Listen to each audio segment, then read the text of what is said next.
In the last years of the 19th century, thousands of people came to London to see an intriguing new exhibit. They came to marvel at the art of an alien culture produced by a supposedly savage people. The very existence of these works of art represented a challenge to the dominant ideas of the time, ideas that underpinned an empire. The public were fascinated, but also troubled by what they saw. What bothered them was that this was the work of an African society, and almost everybody in the 19th century believed that Africans lacked the technical skills needed to produce great art and the cultural sophistication needed to appreciate it. It was, in fact, widely believed that the people of the Dark Continent had no history and no culture and were incapable of generating this thing called civilization. These reliefs that so disturbed the Victorians are the Benin bronzes. They're now regarded as one of Africa's greatest treasures. Created from the 16th century onwards in the ancient West African kingdom, they record Benin's great kings, her wealth, her military power, and the history that Africans were supposed to lack.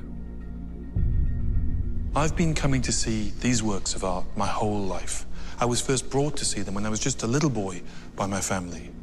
I've spent hours and hours over the years standing here looking at them, and as someone born in Africa, feeling a strong sense of connection to them.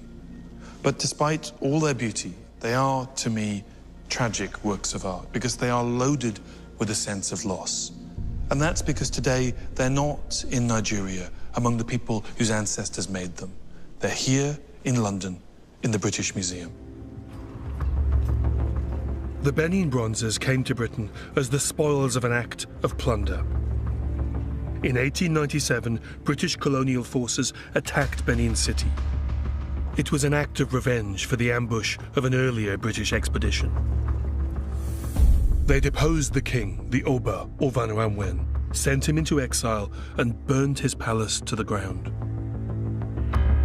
They looted the brass plaques and statues that once decorated the palace walls, took them back to London and sold them off.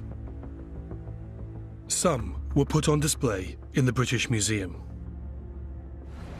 Yet many of the Victorians who puzzled over the existence of the bronzes had forgotten that they were not the first outsiders to see the art of Benin.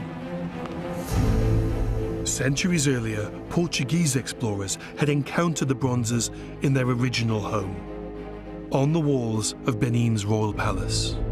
It stood at the heart of a vast city, ringed by one of the largest earthwork walls in the world. These early European travelers came not to conquer, but to trade.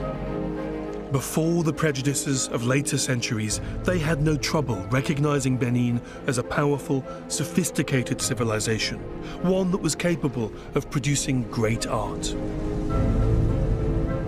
And it's in the art that we find evidence of these first relationships between West Africans and Europeans. Evidence that shows the faces of early Portuguese traders, complete with beards and long European noses. This is art that reveals a very different civilization to the one the Victorians imagined. Not an isolated kingdom, but one shaped by centuries of contact with the wider world.